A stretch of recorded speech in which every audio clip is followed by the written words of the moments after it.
একজন গুলিবিদ্ধ রৌফিয়ান, যার শরীরে এখনো সেই স্বৈরাচার ফ্যাসিস্ট সরকারের গুলি বহন করে সে আজও রাস্তায় হাঁটছে।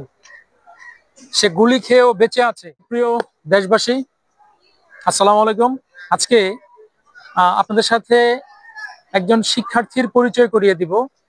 আমার সামনে দাঁড়িয়ে আছে শিহাব। শিহাব, তোমার পুরো নামটা বলো তো? আমার নাম মোহাম্মদ তাহিদ আলম শিহাব। শিহাবকে আমার ফ্রেমে নিয়ে আসার একমাত্র উদ্দেশ্য হচ্ছে বিরোধী ছাত্র আন্দোলন 2024-এ গুলিবিদ্ধ রৌফিয়ান, যার শরীরে এখনো সেই স্বৈরাচার ফ্যাসিস্ট সরকারের গুলি বহন করে সে আজও রাস্তায় হাঁটছে। সে গুলি খেয়েও বেঁচে আছে। সে একেবারে শেষ পর্যায়ে, আন্দোলনের শেষ পর্যায়ে তারা কিন্তু একেবারে সায়েন্স ল্যাবে কিংবা ঢাকা বিশ্ববিদ্যালয় শহীদ মিনার একদম পুরো গরম করে রেখেছিল। রৌফের যে সদস্যগুলা ছিল, এক একটা বুলেট ছিল আমাদের রৌফিয়ানরা। সেই বুলেটদের বুকে এসে যখন পুলিশ বুলেট চালাইছে, তার মধ্যে একটা বুলেট তার ঠিক বুকে লেগেছিল। একটু দেখাবা কোথায় লেগেছিল? না, খোলা দরকার নেই, উপর দিয়ে দেখো। এখানে ঠিক বুকটার মধ্যে। হয়তোবা ডাক্তার বলেছিল 2-1 সেন্টিমিটার একটু এদিক সেদিক হলে তার জীবন নাশও হয়ে যেতে পারত। শ্রদ্ধা ভরে স্মরণ করছি যারা বৈষম্য বিরোধী ছাত্র আন্দোলনে শহীদ হয়েছে। গভীর শ্রদ্ধা জানাচ্ছি, সমবেদনা জানাচ্ছি যারা এখনো হাসপাতালে কাতরাচ্ছে। শিহাব হয়তোবা আমাদের সামনে আসছে, আমার কাছে আসে, আমার সাথে প্রায় শিহাবের যোগাযোগ হয়। তার গুলিটি বের করা সম্ভব হয়নি।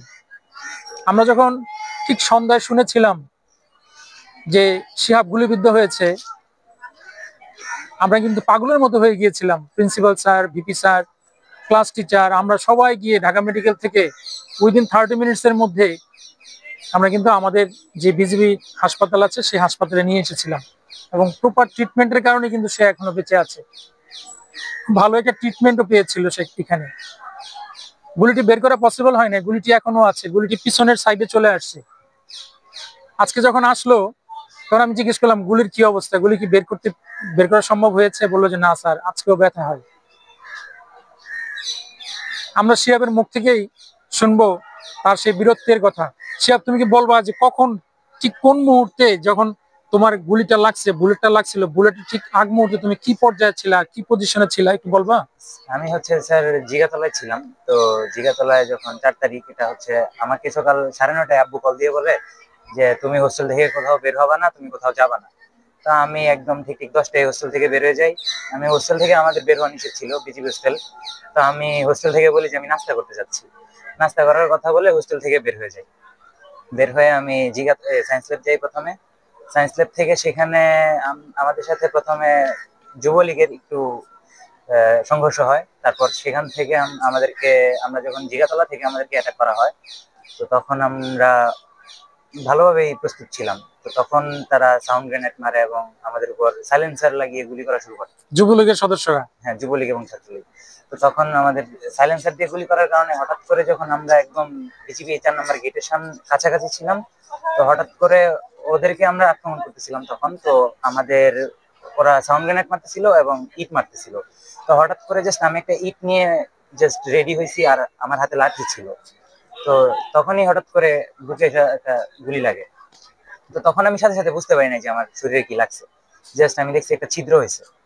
তো তারপর আমি ওইখান থেকে দৌড়ায় ইয়েলো পর্যন্ত যাই। ওইখানে গিয়ে আমার বুক ব্যথার জন্য আমি হাঁটতে পারতেছিলাম না। তো তখন আমি আমার একটা ফ্রেন্ডকে পাই, তাকে বলি যে আমাকে একটু ধরে পপুলার পর্যন্ত নিয়ে যাই। তো পপুলারে গিয়ে তখন আমাকে পপুলার থেকে অক্সিজেন দেওয়া হয়। আর ডাক্তার বলে যে বুলেট বুক থেকে পেটে নেমে গেছে। তো তখন আমাকে মানে ইয়ের জন্য পাঠানো হয়, এক্স-রে জন্য পাঠানো হয়।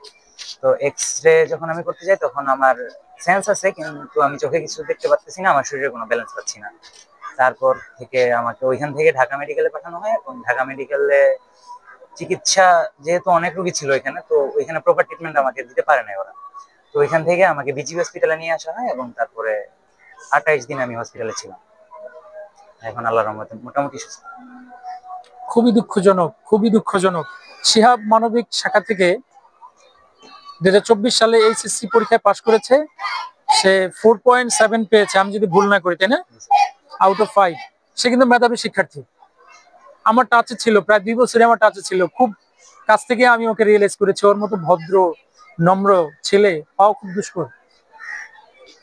সে বিজিবি হোস্টেলে থাকতো, তার বাবা বিজিবির সদস্য, যার কারণে সেটা সিটও পেয়েছে এখানে, সে সেখানেই থাকতো। আমরা শুনছিলাম তার কথা যে সকালে নাস্তার কথা বলে মিথ্যা বলে বাইরে গিয়ে সে আন্দোলনে অংশগ্রহণ করেছে। রৌফিয়ানরা আমরা তার এই আন্দোলনে অংশগ্রহণ করাকে নিয়ে আমরা গর্ববোধ করি। আমরা রৌফিয়ানরা শিহাবকে নিয়ে গর্ববোধ করি। শিহাবের মতো দেশে আরো লাখো শিহাব ছিল বলেই আজকে ফ্যাসিস্ট সরকার থেকে একদম বাংলাদেশ মুক্ত হয়েছে, বাংলাদেশ স্বাধীনতা 2.0 আমরা অর্জন করতে পেরেছি। এখন তোমার কিছু বলার আছে কিনা বলো শিহাব।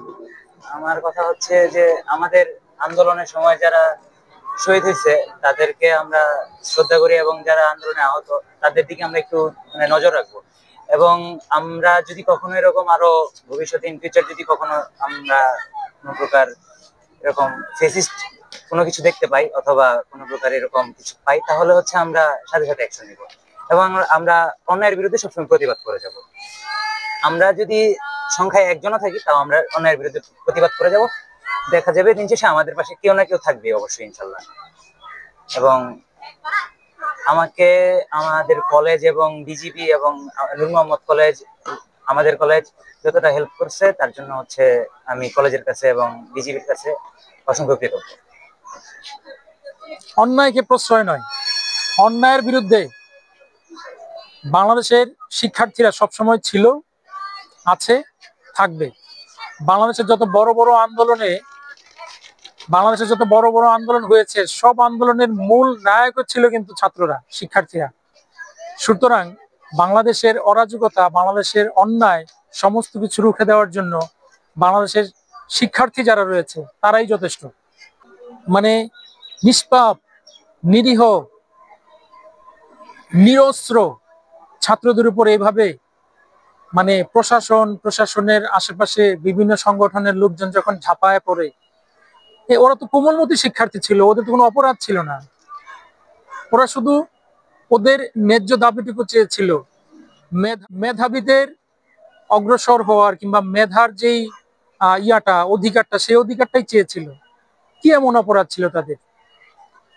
এরকম কোমলমতি শিক্ষার্থীদের মানে একজন শিহাব দাঁড়িয়ে আছে, কত শিহাব মারা গেছেন, কত শিহাব হাসপাতালে এখনো পঙ্গু অবস্থায় আছে।